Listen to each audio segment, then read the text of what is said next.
Sean Fawcett. I'm one of the work-based learning coordinators on campus. And I'm Melanie McCrae, and I'm the Employer Engagement Coordinator here on campus.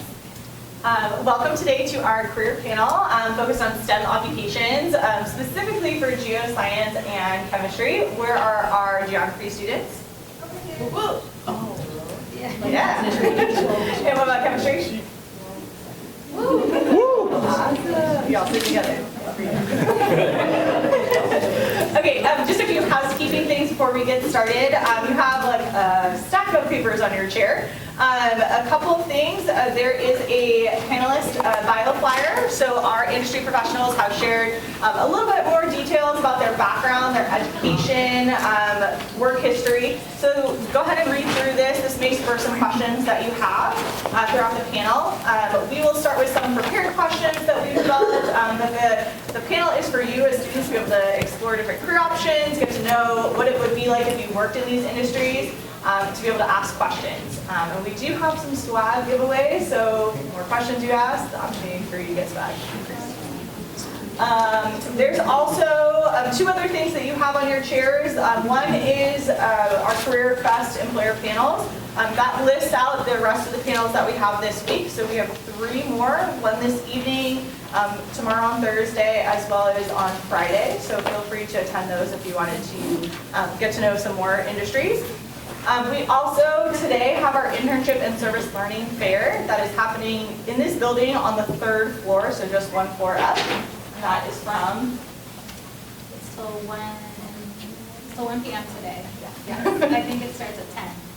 And then we also have tomorrow our job fair, which has over about 60 employers that are coming onto campus. And so that'll be from, I believe, 9:30 to 2, also in this building. And I think it's going to be on floors 2, 3, and 4, since there's so many employers that are coming.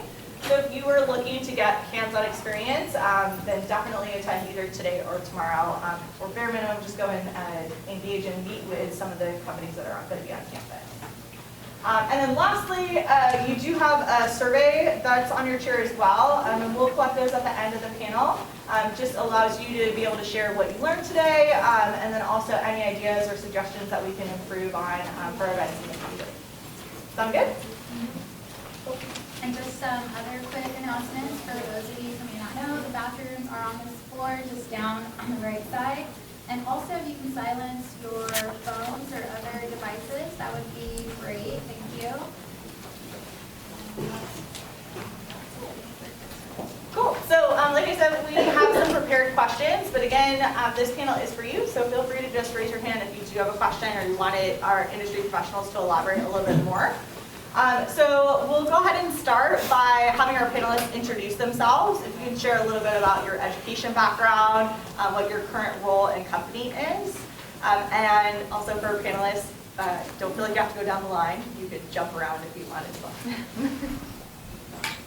Whoever wants to start. I'll start. Hi everyone, my name is Karen Ager. I am a stormwater environmental specialist at the City of San Diego. I've been there for just under 2 years, but I basically work on water and sediment quality within San Diego Bay. So I have my Bachelor of Science degree from University of California, San Diego, and then I also got my master's at Scripps Institution of Oceanography. A little bit different of a background, so I have a marine biology background. And then I jumped into private environmental consulting where I did a variety of projects. So I worked on biology, chemistry, hydrology, watershed management, and so I got to have a broad field. And then I continued with stormwater as I moved into the city of San Diego. And so that's where I am now. Cool. I'll go next. My name is Kathleen West. I work with the County of San Diego. I am an environmental health specialist for the Food and Housing Division. Basically, what we do is we're inspectors. We put those ABCs that you see on the restaurants. I graduated both my bachelor's and my graduate degree from San Diego State University, so I am a San Diego local. And I've been here for 6 years and still loving it. So. Hi, I'm Raisalina with the County of San Diego, same department, Department of Environmental Health with the Hazardous Materials Division. I got my bachelor's from San Diego State and my master's in environmental health, also at San Diego State. The Hazardous Materials Division, similar with food, we conduct inspections of facilities with chemicals. So pretty much any facility such as underground storage tanks, so those are going to be your gasoline stations, up to retail stores. You know, they have all those different types of retail chemicals in the aisles, but we mostly do the management of what happens kind of after that step, whether they be returns, and then we just want to make sure they don't end up in like the landfill or anything. So hazardous waste management, and then also hospitals, medical clinics, as far as their medical waste inspections, making sure that their needles and other biohazardous wastes are properly managed. Hey, I'm Arturo, chemistry degree from UC Santa Cruz, go Slugs. I'm a water treatment operator with Sweetwater Authority, so we serve the South Bay, which is about 200,000 residents. In a nutshell, we turn scummy, contaminated lake water into fresh drinking water for our customers. We have two types of filtration. We have conventional, which is pulling from the lake, and we actually have an underground aquifer, which is underneath Chula Vista National City, where we pull that water and we do reverse osmosis. So two different types of treatment. I've been in the industry about 3 years. I came from the brewing industry and went into water treatment. So there's a direct correlation with water there. So happy to be here, and I'll answer any questions you guys have. Hi, my name is Debbie Kinsinger. I got my degree at Humboldt State University in Natural Resource Planning and Interpretation. And when I got that degree, it's a BS that you could get a job. But when I graduated, there wasn't any work for people in natural resources because the CEQA Act, which is California Environmental Quality Act, and National Environmental Policy Act were just becoming a thing. And I'd heard about this idea of environmental impact reports.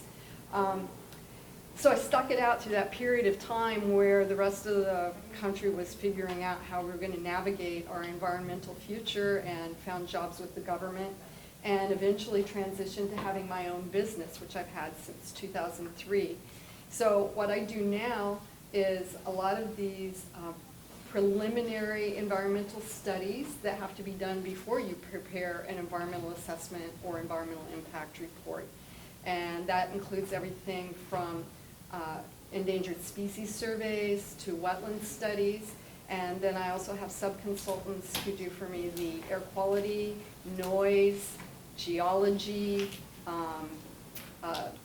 then the chemistry aspect of geology, which is looking for hazardous waste, and archaeology.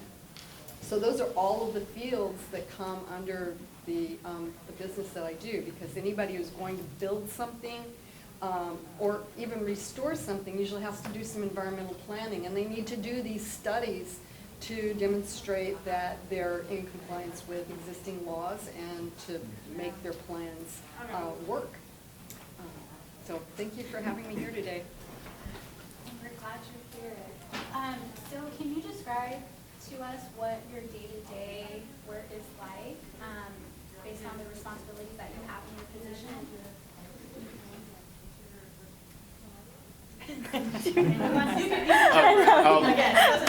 I'll start. So basically, day-to-day for me is make water. Make water and make sure that it's clean, that it's to California regulations, which is, I would say, probably the highest in the universe in terms of maintaining its cleanliness, making sure that there aren't any contaminants or viruses that could potentially get in. There's a lot of things to take into consideration. You know, when it's cold and rainy, people use less water. So we got to scale that back. If it's the summertime, we got to ramp up production. So there's a lot of mitigating factors that come into the day-to-day operation. We got to make sure we have chemicals on hand, that our filters are working, because the last thing you want to hear from is a customer that doesn't have any water. So that's pretty much what I do day in and day out. And I work at night too, so it's a very, there's a swing shift, what we call, there's graveyard shift, so that's something to take into consideration. What are your hours? At the moment, I work weekend graveyard shifts. Those are 12-hour shifts, Friday 11 p.m. to 11 a.m., going into Sunday morning. I work Monday and Tuesday, 7 a.m. to 3 p.m., and I'm off Wednesday, Thursday, most of Friday. And it's a rotating shift. Next month is a completely new shift for me. I'm single, no kids, so it's easier for me. Operators that are married, it's a bit of a challenge. So it's not a Monday through Friday, 7 a.m. to 3 p.m. You know, the water plant has to remain open 24/7, so it's got to be staffed.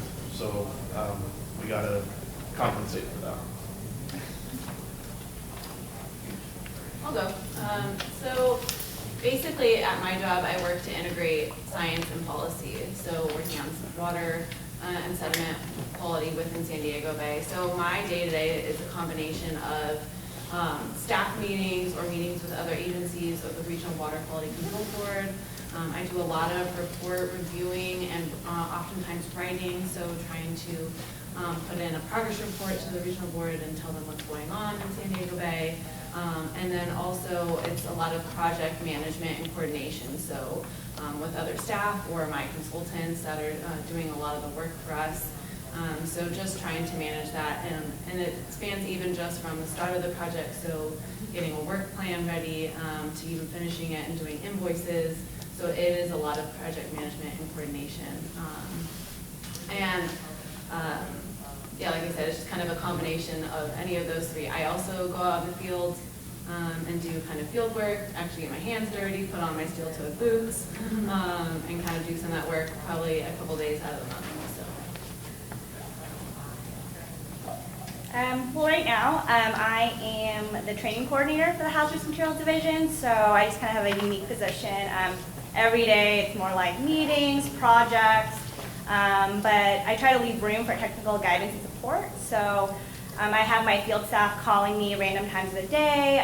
They come across a situation, asking for guidance. They see a spill. What should they do? What kind of violations should they cite? Or what kind of guidance should they provide for the business that we're inspecting? So that's kind of my day-to-day job. But the majority of our division are field inspectors who go out to do these inspections. And they mostly start in the office, do their pre-inspection. Of course, they want to get familiar with what businesses they're looking at throughout the day. And since we have a variety of different programs, we have underground storage tanks, above ground tanks, hazardous materials, hazardous waste. Those are two different types of programs. They are going through a very comprehensive training before they go out in the field. So doing their research is kind of the most important part. And then going out there is kind of where they really have to use their judgment, be observant, look at all around the facility, ask the right questions. So they are able to go from business to business, and that's kind of what I miss being out in the field, going to these like really cool places, such as like one of my favorite places was the San Diego airport, and I got to go on the runway, and I got to see kind of where they do all their oil and filter changes for the planes. So for the field inspectors, they have a really cool job going out there to all these facilities. And afterwards, it's more of more office work, field follow-up, making sure that their businesses are in compliance. So I think that's my favorite part too of our division. It's not like we're going out there giving fines, like, oh, you're in violation, you know, like, oh, that's a ticket or something. Like, we don't do that at all. They're kind of like fix-it tickets. So when we give violations, they're more educational. So it's an outreach, educational approach that we just want to provide you with the guidance of the laws and regulations, and just fix this or clean up your spill within 30 days. Do you have like a set like group of businesses that you work with, or are those like calls that you get saying like, oh, this happened, and then that's where you report to? So our permanent facilities, they have their annual permit with us, and those are the routine inspections. So once we go out there, it's depending on the type of business and their inspection frequency. So for example, it would be every 2 years. But for one route, you could have 400 facilities, and we typically do about 8 to 10 inspections a week. So it varies. Definitely, and it's by zip code, so there's an inspector maybe in like one region versus the other. So we have like our north group, south group, east group.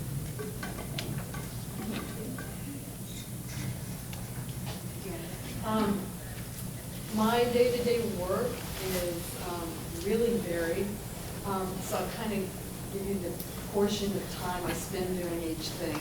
I spend probably 80 to 85% of my time writing documents, because even though I do the management of having other sub-consultants writing documents and doing field studies, I'm doing a lot of those field studies myself. So that takes up the largest component of my time, writing these technical documents, which in my case are environmental studies, biology studies, or wetland delineations.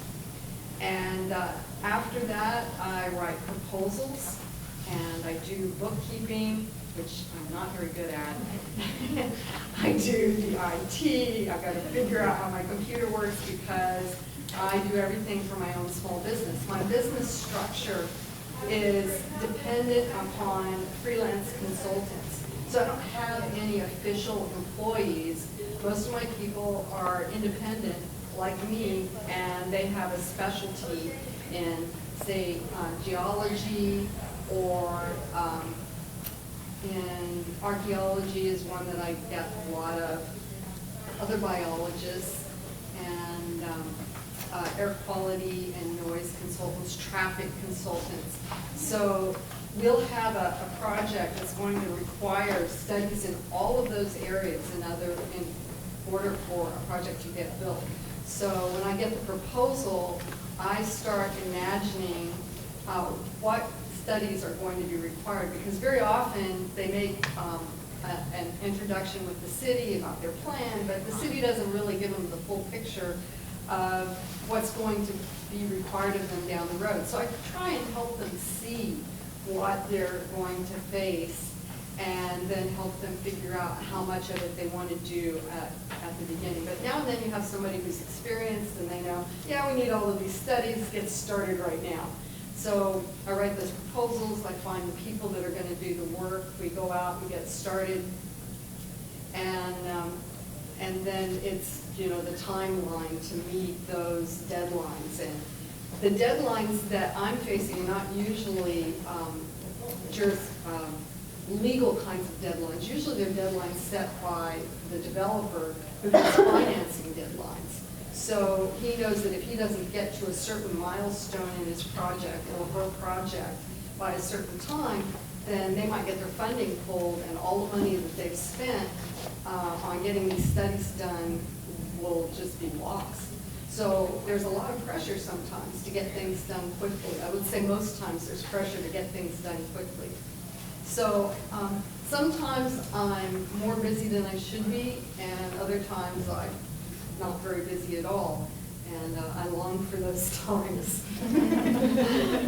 So yeah, I guess that's my day-to-day routine would just be that getting up, writing, planning, and then when I do get to go to the field, I usually have to get up really, really early in the morning, like maybe 4 o'clock, drive 2 hours to some location, get there with my binoculars and set up a spotting scope, look for animals, then do transects across the land, take data, identify the birds and the plants that are on site, make notes, and then collect all of that information on GPS, come back, make a map, and write up the tables of all of the information that I found there. So that's it. Yeah, so my day-to-day, echoing what Riza said, I'm the training coordinator for the Food and Housing Division. So my role is a little unique, and most of my role entails training and meetings and things like that. But if you were to come work for us as an inspector, your day would be somewhat routine. We don't, things change here and there depending on priorities. Is there a foodborne illness outbreak? Is there a fire at a restaurant that we have to respond to? But for the most part, you can kind of plan your days out. So our inspectors work 4 days a week. They come in at 7, get off at 5:30. We work 10-hour days. They come into the office for a couple hours, plan their day out. Oh, is there a complaint for foodborne illness here? Let me find out what bacteria might it be or virus or things like that. what types of things should I look for, which inspections are due today. So in addition to restaurants, we'll do public swimming pools, some housing facilities, tattoo facilities, those are always interesting. Massage places are kind of fun too. But yeah, so you'll just plan your day out. You'll say, all right, I'm out of the office for 8 hours. How much can I get done in this amount of time? And then you go home. So most of our inspectors, past 10 a.m., the office is pretty quiet because all of our inspectors are gone for the day. And there's a ton of restaurants out there, and hopefully you're not getting sick at any of them because we're working really hard. But yeah, that's pretty much what our day-to-day looks like. Do our students have any questions? Obviously, you can see our panelists are very diverse backgrounds, all different occupations. So what questions do you have for them? Yeah. I guess if we were to interview at any of your career fields, is there anything that would make you stand out as a future employer? I can answer that one, absolutely. We do get a lot of, the minimum requirements for us, you would need a bachelor's degree.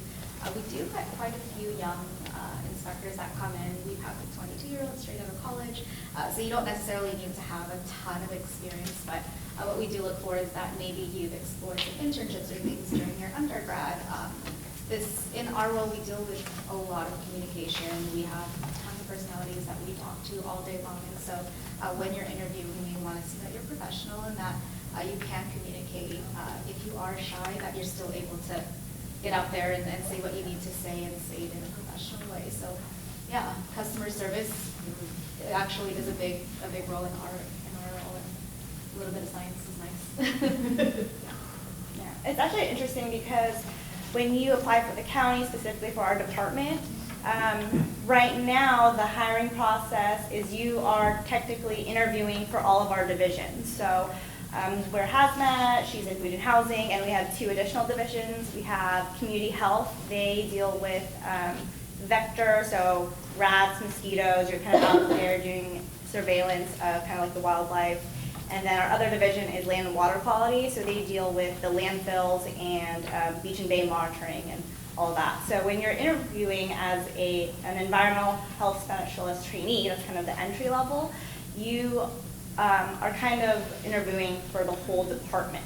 And then they kind of narrow it down. They may ask a question like, which field would you be interested in more if you had a preference? So they all have similar duties as far as protecting the environment and somewhat doing community surveillance or monitoring. And just having that experience or background, or even just showing interest in, protecting the environment. Because working for the government, like, you're not really making money off of it, it's like, we're known as public servants, but we're like servicing the environment, servicing the community and public health.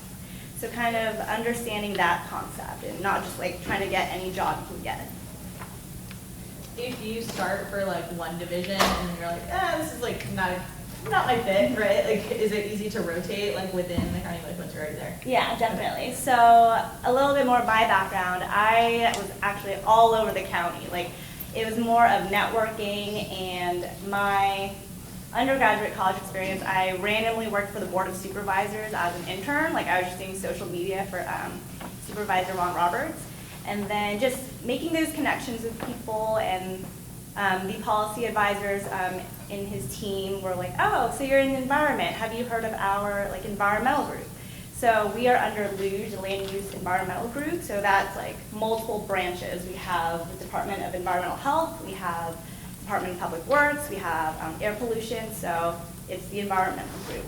And they just kind of passed along my name, and I then worked for Department of Public Works, Watershed Protection, and then I hopped over into, as a student worker, in the Land and Water Quality Division. So that's how I kind of started with environmental health as a student worker. So all my prior positions, I was just kind of a student, just very eager and willing and kind of wanting to learn more, and then I transferred into hazmat. So it is very easy to move around. At the City of San Diego, so I work specifically for the Stormwater and Transportation Department, specifically the Stormwater Division. So we're similar to the county in terms of, we're public servants essentially working to help improve environmental health and public health. So at least having some interest, maybe some knowledge within that. field is definitely really helpful. Showing an eagerness to learn and a willingness to learn is great.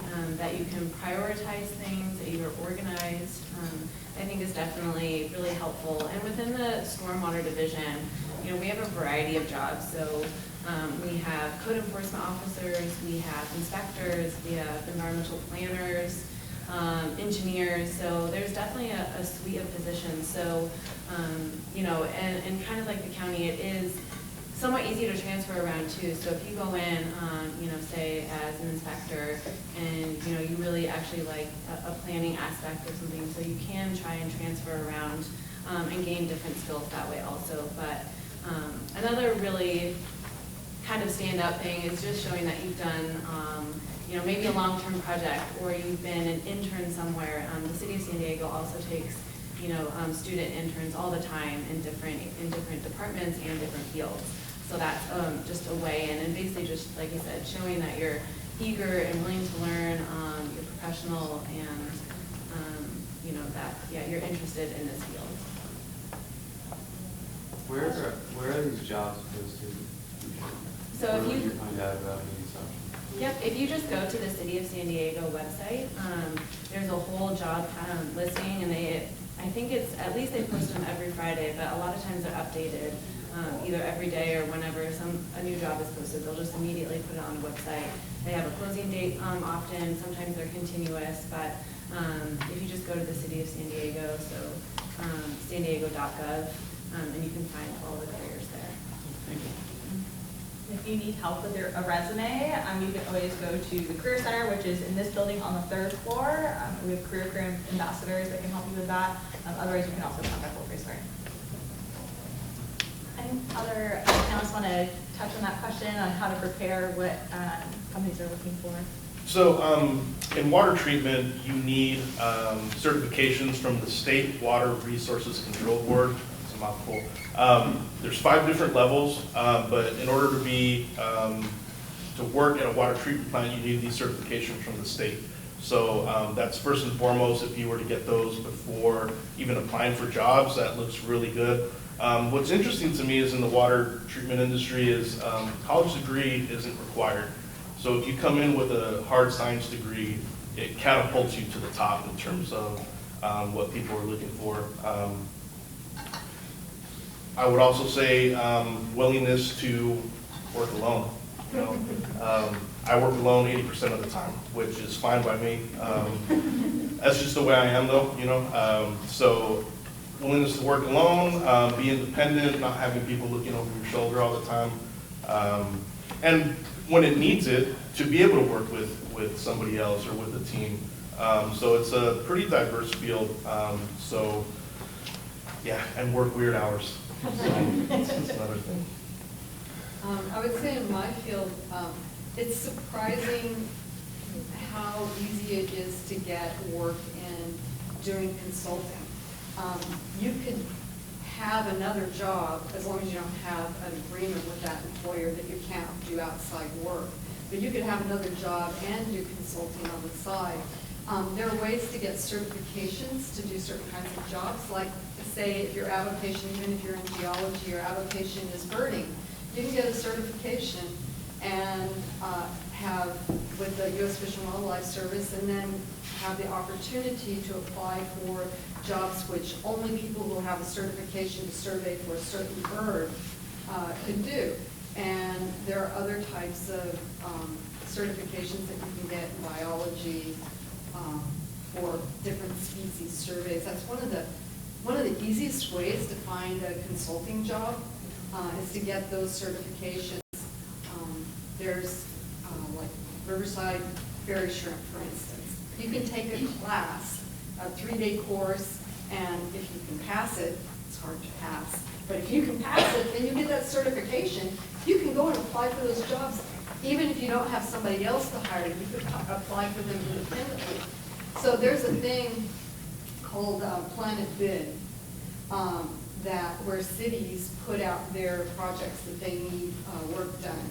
And there are also the Small Business Association. There's lots of resources around that can help you find out how to get certifications, plus just making, developing relationships with other people that are in the industry, talking to them and saying, well, you know, I have this interest in this, where do you think I should go?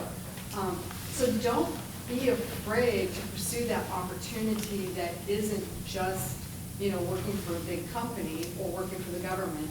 Certainly I recommend that. That's a great place to get experience. I've done both, working for the government and working for private companies.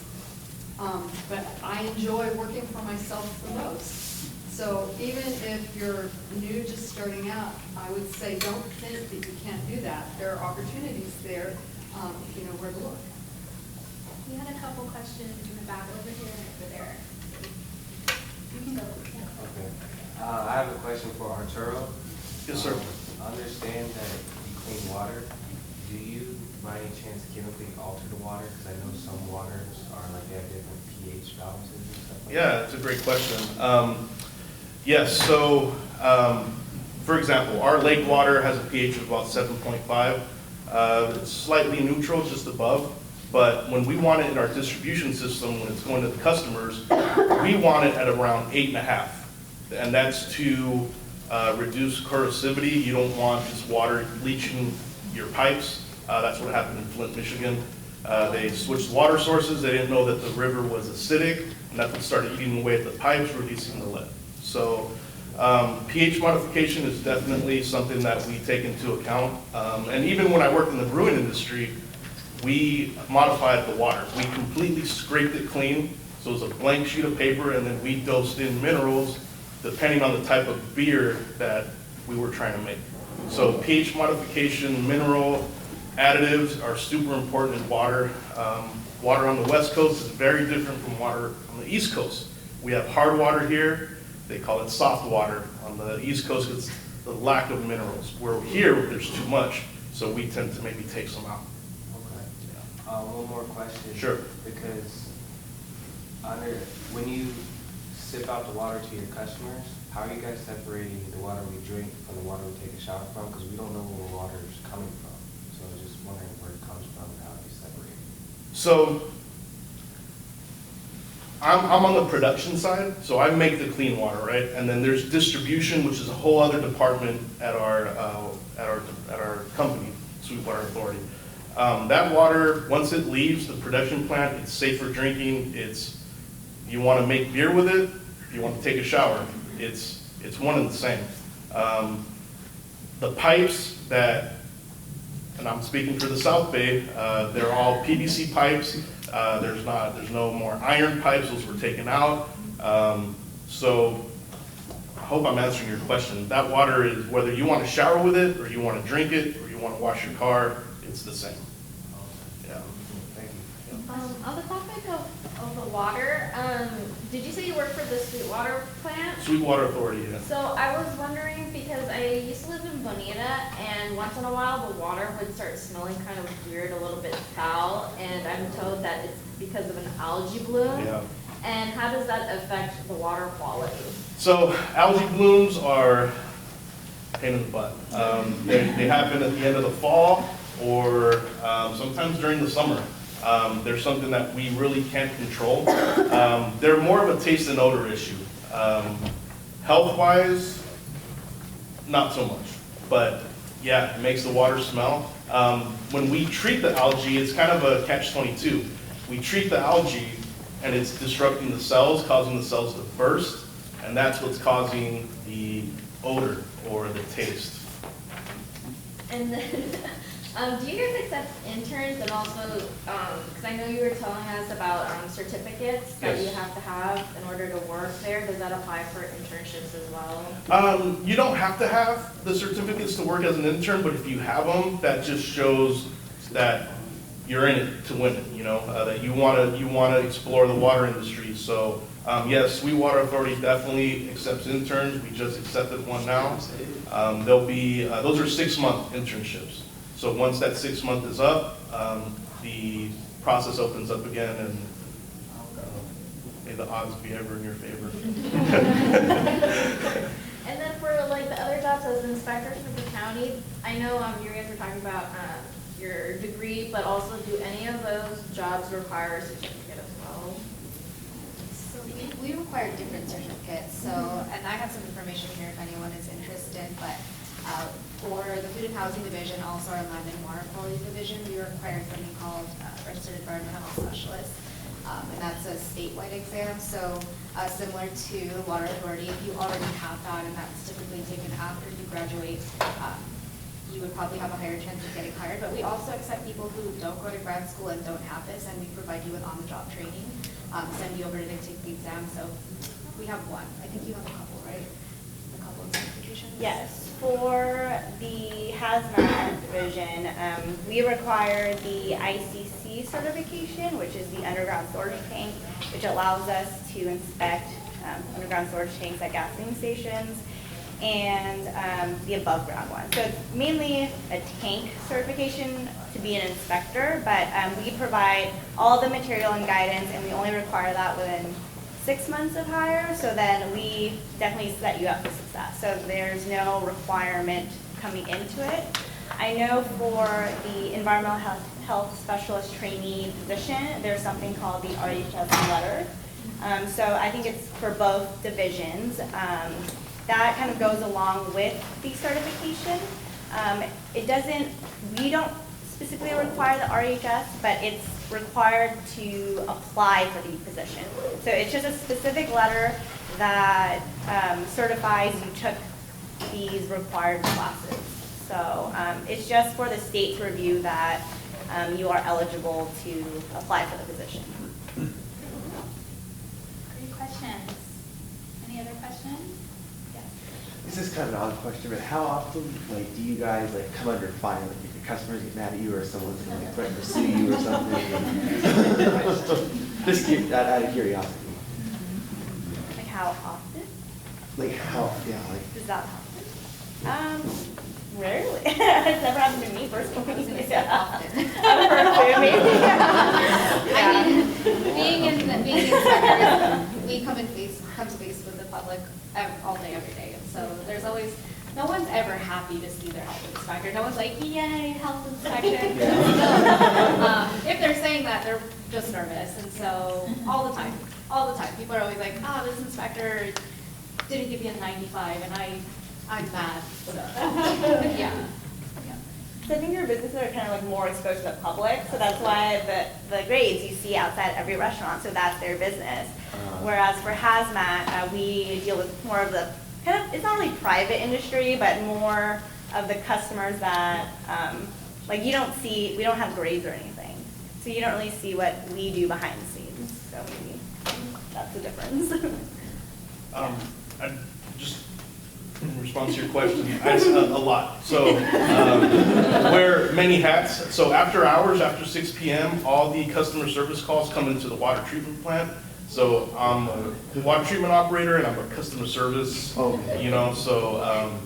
yeah, when people have their water turned off, they didn't pay their bill, I'm gonna hear it, and sometimes I hear it in Spanish too. So, but yeah, or a drunk driver knocked off a fire hydrant, and now people don't have water. Hey, my shower's not working, or we're getting an algae bloom. It's the middle of summer, and I want to go swimming, but my pool is green. So, there's a lot of things that we need to take into account. I mean, you do your job, but also there's the customer aspect. That's who we're serving. So, we have to be ready to help. Your question posed a really, it's a good question, because some people, when we look for jobs, a lot of times, we look at the title and we just figure that's all you're going to do, and you may not realize the other essential skills or things that might come into play in your day-to-day. Do you all have anything else to speak to that in terms of skills? Yeah, I think that's a really good question too. I think a lot of people, when they find out at the Division of Planning that they have to do these technical studies and that they're going to have to do maybe an environmental assessment, when they call me, they're already mad. And so what I have found is it's really important to have good social skills, to be able to listen to somebody just tell you their story and to empathize with them. And then when they're ready to listen to you after they're exhausted their anxieties, then you can sometimes explain to them, what the process is and that sort of thing. But I just want to give a plug for a technique called Mvc Nonviolent Communication. And it's a 4-step process where you learn to listen to what somebody's complaint is, find out how they feel about it, ask them what their needs are, and then lead them to a request. So you develop the skill of learning how to listen in a way that helps people to feel heard and feel believed and understood. So that's a really important part of resolving conflict. And it will help you with the customer, but it could also help you with your boss when you're the one who's complaining. So I just suggest everybody look into that. Even if you don't have a lot of interaction with the public, it will help you. My dream of the introverted scientist who just does his work and doesn't talk to anyone and goes home, that's over. There's got to be interaction. I am an introvert, but I've taken, I don't know if you guys first, like Toastmasters, public speaking, just to kind of get me out of my element of, man, I have to talk to this person, all right, but it really helps in the job, with interviews. If you're very bubbly and or come across as it is anyways, it helps. So I would say, yeah, just interacting with people, in the sciences now is kind of a way of life, so it's going to happen. And a lot of the times, the people aren't going to be happy, so. Just to piggyback off of that, also, because I have a science background, I really had to learn how to communicate science and almost translate it for either the public or for regulators, or even sometimes attorneys, because they don't necessarily understand that technical aspect of it. But it has to be somehow turned into a policy or a regulation or a work plan, or somehow that it's going to be put out into the public. So I think even just having that communication skill, like everyone else is saying, to be able to talk to either the public or even just other agencies or even just other people in your department that maybe have no idea like what your project is, and being able to communicate that and what your needs are, I think is pretty critical. I saw a hand over here. Question? How do you consider the difference for your job, specifically communication versus customer service?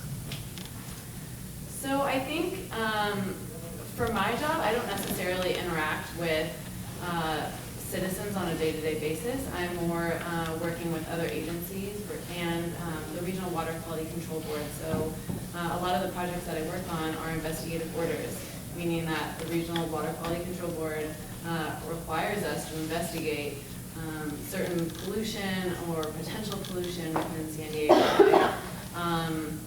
But that being said, sometimes I do get phone calls. I'm still a city employee.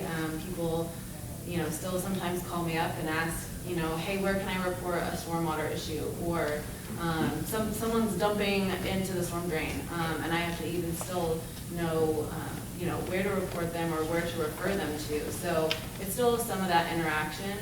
Also, just being a city employee, driving a city vehicle around, I get also tons of different questions about all different things, like, can I park here? Or, this tree, has a lot of leaves in my front yard, like, can you do something about it? And it's like, well, that's not my department, so it's still, again, being professional, talking to the citizens, because again, I still am a city employee, I still want to be able to help them. So having that knowledge and being able to either just like work with them and try to get them the best answer and help them out. Other questions? What drew you guys to want to work in this type of, environmental water protection field? Well, I'm in the water protection field.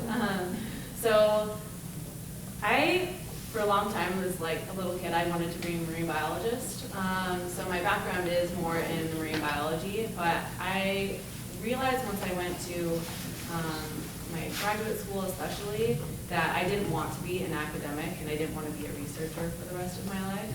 and which kind of led me to having more technical aspects in the environmental consulting company, where I got to work on all different kinds of projects and kind of see what was out there instead of just this research marine biology fields.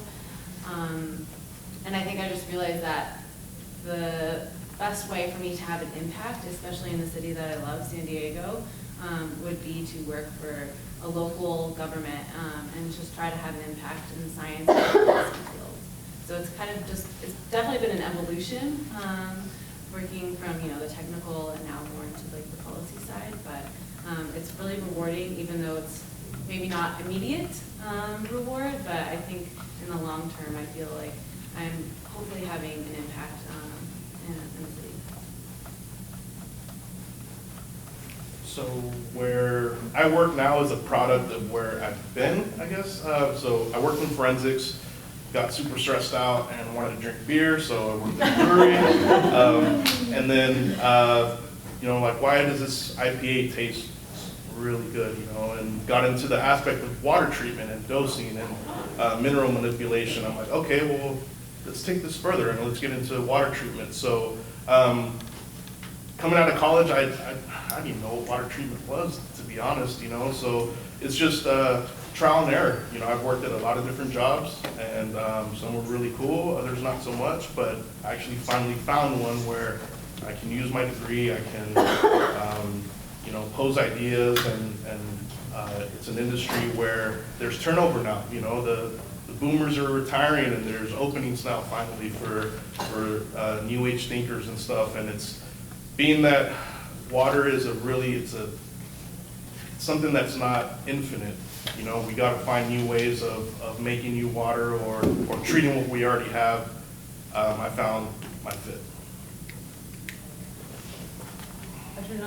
When you were drinking that IPA and you were wondering about the water, how it tastes so good, like, how did you look into becoming a water specialist? Like, did you just research online? Like, did you talk to people? So at every brewery receives a City of San Diego or their water district annual quality report. So it gives you the breakdown of the minerals in the water, averages, and that's what really drew me.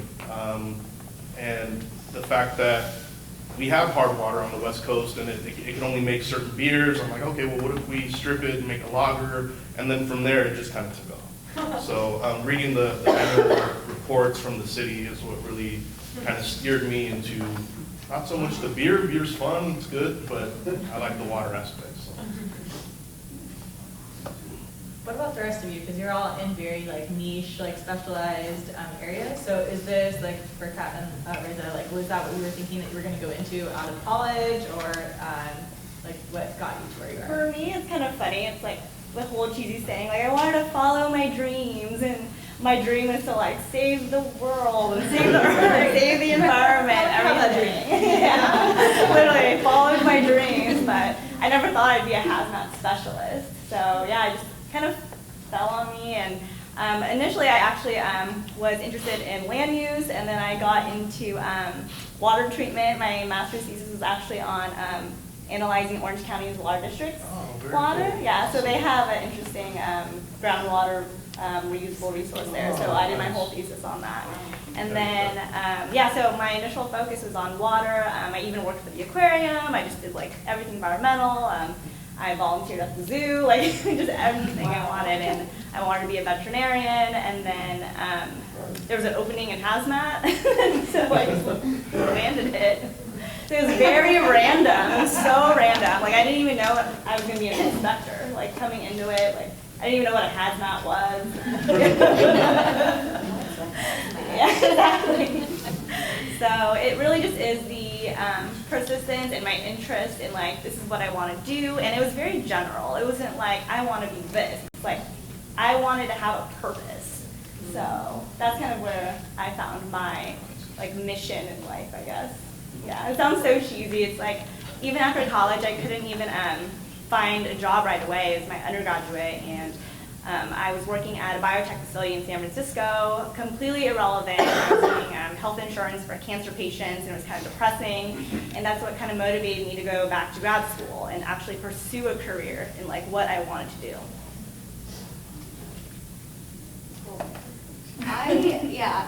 What led me to environmental health was a little bit different. I actually went into my undergrad as a biology major. I wanted to please my parents and do something in the medical field or something like that. And I quickly learned a year in that was not for me. And so I was like a lost puppy, and I like showed up at the career center at SDSU, and I was like, help me, what do I do? And theirs is totally something random. It didn't even lead me to where I am today. I think my personality was different too. I was still growing as an individual. But someone introduced me to the world of public health, and then within that I learned about environmental health. And I took a class on the different careers within environmental health, and someone from my division showed up, and he was a super fun guy. And I was like, I want to have fun at work. And so I dug deeper into this specific field, and I pursued it, and I loved it, and I still love it. So, yeah. That's really important. And with work-based learning and also with the Career Centers, we can help students connect with industry professionals. And so I just wanted to touch on that, like being able to reach out to someone that's actually doing the work and being able to explore that a little bit further. So if you wanted to do an informational interview or a job shadow, we can help you do that. And I'm sure some of our professionals might be interested in having those conversations with you after the fact as well. But also even reaching out to like professional organizations tied to something that you're interested in, potentially going on LinkedIn and finding connections as well, or other opportunities that you can engage with industry. There's a question over here. So I know you said that you studied biology for that like time period. When you did meet that very lovely person, what did you study from then? I studied public health, very general field, and then I was introduced to environmental health as a branch of that, and that's when I was like, that's the one, that's the concentration that I want to go into, which is what I did my master's in. So would you, for your specific job, would you recommend that? It's a good one to study. Really just the science background in general will really get you to one of our jobs. Mm-hmm. And we, our staff have like a very diverse range of bachelor's degrees. Mine was environmental sciences, and we have chemistry majors, nutrition majors, nutrition, chemistry, micro, so very diverse. I would like to say in my career as a child, I knew that I wanted to be a scientist and an explorer. So I knew that as a scientist, I definitely did not want to work in a lab. I didn't want to wear a lab coat. I didn't want to be in a hospital. But I love nature, and my thing that I used to do is get in trouble for running away into the forest and exploring and getting lost and that sort of thing. And that was my passion all through junior college and college, to get out in the wilderness and to explore. So my first jobs were just a miracle that they happened the way they did. My first job was in Alaska, and it was a little bit of a high hope, you know, that I would be able to do that sort of work for the rest of my life, because it was a glamorous job. We flew around in helicopters all over the most pristine and untouched parts of Alaska. We're dropped off in the middle of the wilderness without a GPS, because it didn't exist yet, with an aerial photo and a handheld compass. And we would have to tell our pilot, by 3 o'clock, we're going to be 3 miles from here. And we had to get there. And we had to collect data on the way. It was amazing. And I could grill you for hours with stories and things that happened. But there are not many jobs like that. I did get a few other jobs where I got to fly around in helicopters to remote places in Utah and in Colorado, and hike in the mountains and alpine habitat, and collect plants and determine how much forage there was, and do tree inventories and forest inventories. So my early career, when I was still going to school, I got these as summer jobs. It was just fabulous, and those experiences led me to not settle for something that was less than what I wanted to do. Of course, I also still wanted to save the world. And I found that that's really, really something that can be accomplished by the individual and incremental efforts of many people. And that, I just wanted to leave you with the thought that I heard from a famous writer. Her name was George Eliot because she wrote under a pseudonym so people wouldn't know she was a woman. She lived from 1819 to 1880. And she said, the growing good of the world is not dependent on unhistoric acts, and that things will not be so ill with you and me as they might have been, is half owing to the number who lived faithfully a hidden life and rest in unvisited tombs. Other questions?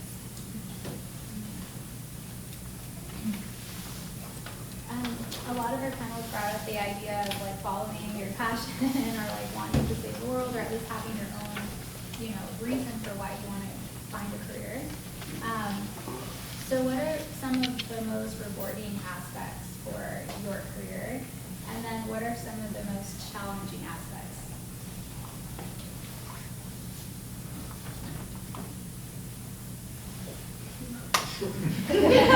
Stump the panel. I guess for me, it is kind of what comes out of the field inspections. We leave the businesses kind of a more educated place as far as their awareness on the environment. Just helping them understand how to manage their chemicals, understanding that we're there to help them, we're not there to like fine them or ticket them, that we are just trying to serve this purpose of just protecting the environment and public health.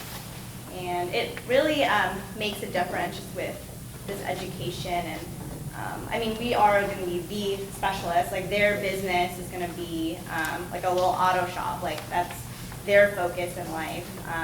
And so this is something for us that we can share the knowledge. It's like our background and everything. So we're there really to help. I'd say for me, the most rewarding and the most challenging is the same thing. So Sweetwater Authority doesn't purchase water. A lot of districts here in San Diego buy their water from the Colorado River, right? We have our own lake, which we treat and we put out to the masses. That lake, it's almost like a living being. The day really affects how that lake's going to be treated. There's a lot of stuff that can come up from the bottom. There's algae blooms. There's water running out. So the lower levels of the water of the lake are going to give you different water quality aspects, and we got to take that into consideration when we treat it. So when we do treat it and we don't hear anything from the city, that's kind of like a good thing. But when we start getting the phone calls and stuff, then that's something that we need to fix on the fly. So. Yeah, I think the most rewarding part of my job is knowing that on some level I think I'm having an impact on the water quality here in San Diego, at least for the plants and the animals that live in it, but also for the public health. And I think like a lot of the panelists up here are definitely an environmental enthusiast. So, I want to have, clean water to swim in, and I want the environment to be healthy and thriving. So I think just like here, I'm trying to do my best here in San Diego. And unfortunately, I can't do it on a completely global scale, but, and I think the most challenging thing is that it's not instantaneous, that it's going to take a while for the chemistry to get better. It's going to take a while for the sediment to improve in quality.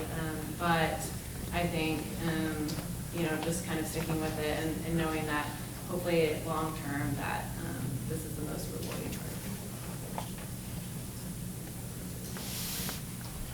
Other questions? Can you all talk about some of the trends that you see over the next few years within your specific field and role? I have to ask our ladies from really excited about coronavirus, just because it's so prominent as of now, so if you can share that. Well, we don't typically have the authority for coronavirus, so we can just refer to Health and Human Services Agency. So after the whole panel, we have this little QR code that you can come with your phones, and it'll give you a bunch of guidance and information on that. But for hazmat, we actually, in the next 6 months, we're going to be hiring soon. So our human resources, I guess, is just online on the San Diego County website. So if you would want to look into that. So we have, it's going to be a huge job for me as training coordinator. I'm going to be training at least 10 new staff in the next year or so. But that's good news for us that we got approved for this budget, because that means we have more inspectors out there, more frequent inspections, and with these inspections, hopefully that means less accidents. So that's kind of the precautionary for these big businesses that have these huge manufacturing chemicals. And we have our hazardous incidents response team.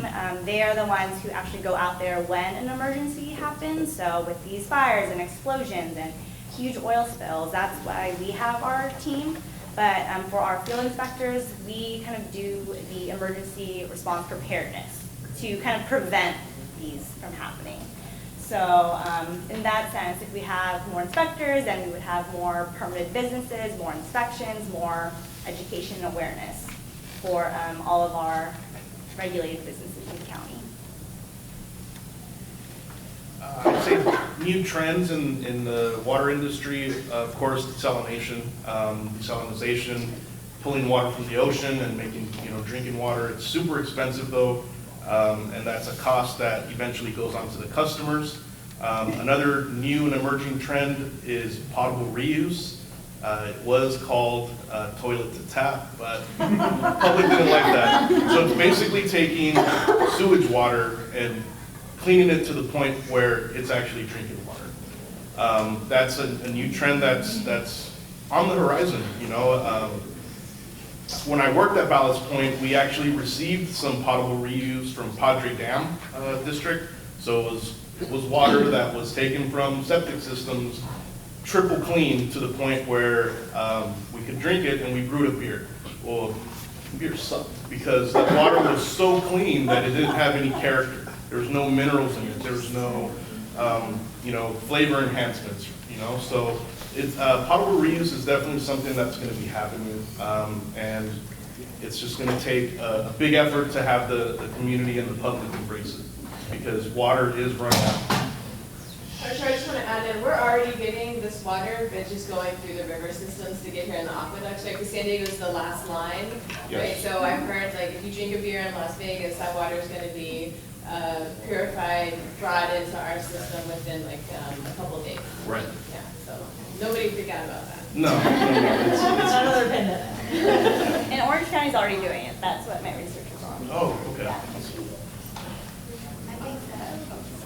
I think trends in the food and housing division, as far as good trends, I would say technology. We are constantly developing or implementing new technology. So one of our latest is SD Food Info, so you can download the app, or you can go online to sdfoodinfo.com. I encourage you guys to all download it if you want to kind of see how the restaurant you're about to eat at did on their last inspection. So SD Food Info. Check it out. As far as trends in my field, I would say that the most leading trend right now is artificial intelligence. And you wouldn't think you would need that for doing biology. What we were doing a lot of times is making maps of the environment and different visualizing data in the form of a map. So it turns out that artificial intelligence and data visualization is one of the ways to do that. There are now new applications that you can download. Some of them are just experimental and maybe even free to develop an application for visualizing your data in a map form. So one of the projects that I I guess USGS is doing right now, or maybe it's BLM, I forget, is they want to use remote sensing to visualize stream categorization all over the country. And they're using an AI technology that a company called Cortex has developed. Some other companies as well. But right now they're putting out job qualifications announcements for companies that have the capability to do that. So if you can learn just a little bit about data management learning, I mean, you could make a whole programming career out of it if you wanted to, maybe as a master's or a PhD, but just learning SQL can be really important so that you can query data and know how to query data. It's very important to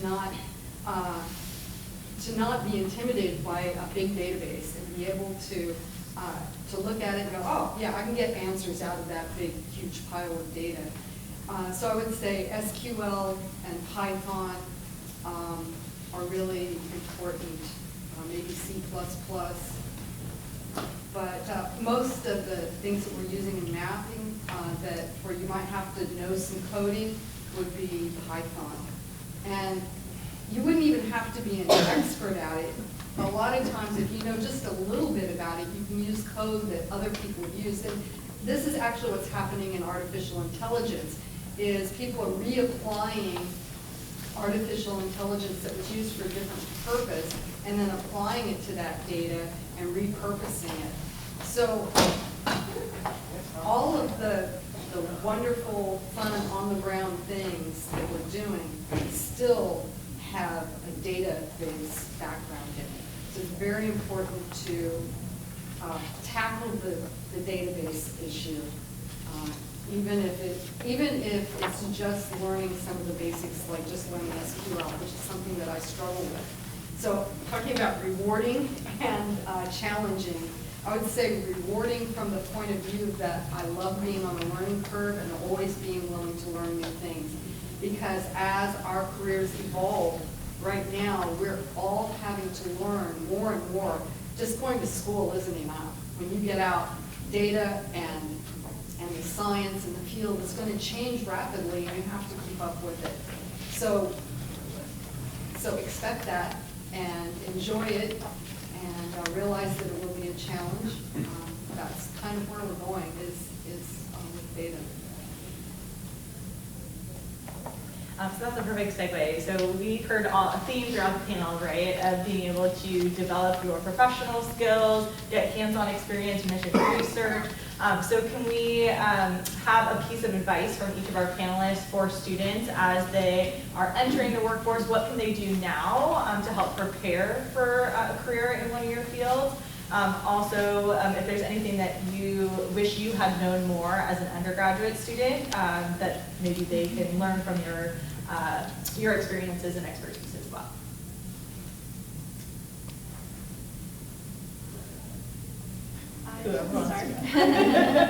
I would just say get to know, utilize your resources here first, wherever you are. You don't have to go too far to find people in this field. So if there are people on this campus, professors, anyone that is involved in the field that you want, see what you can do to work with them and to learn, and if any opportunities arise, even if they're for free, I do recommend taking on those, and it's nice because a lot of times those free ones you can do stuff from home. So get to know people and get to know their people's people and their people's people's people, and keep in touch and work with them as best as you can. I would say I'm not the smartest guy in the room, but I'm the most persistent. It took me 6 weeks to speak to someone when I wanted to get into forensics, and finally did it. And so I would say if there's a field that you want to explore, find someone that you can talk to and ask hard questions, not just what you like, but ask them what you don't like, and just get a very well-rounded, if you can do an internship, do an internship, but just get a solid assessment of, a field looks different on paper than what it is in real life. So I would say find someone in that field and ask great questions and be persistent. Don't, you know, if there's something you want to do, don't stop. I know it sounds super cliche. You know, keep after it. Yeah, similar to what these two have been saying and what everyone has been saying, but yeah, just don't be afraid to like ask someone, you know, for their advice or for an informational interview. Like, it can often be scary. I mean, even, you know, still for me today, sometimes if I want to talk to someone and just hear about what they're doing, like it can be a little bit intimidating, but just putting it out there, and oftentimes that person will be very excited to talk to you and tell you all about their career path or what they're up to. But I think just not being afraid to ask for something or applying for a job that maybe you don't 100% qualify for, but you 60% qualify for. I mean, just putting yourself out there, I think, is just gets you experience, and hopefully you'll gain some confidence from it. And I think that will help you get to where you might want to go. I would say one of the most important things to look for, in addition to education and knowledge, is finding a good mentor. I've had several mentors in my career. I had probably a lot more that wanted to shoot me down and make my life hard.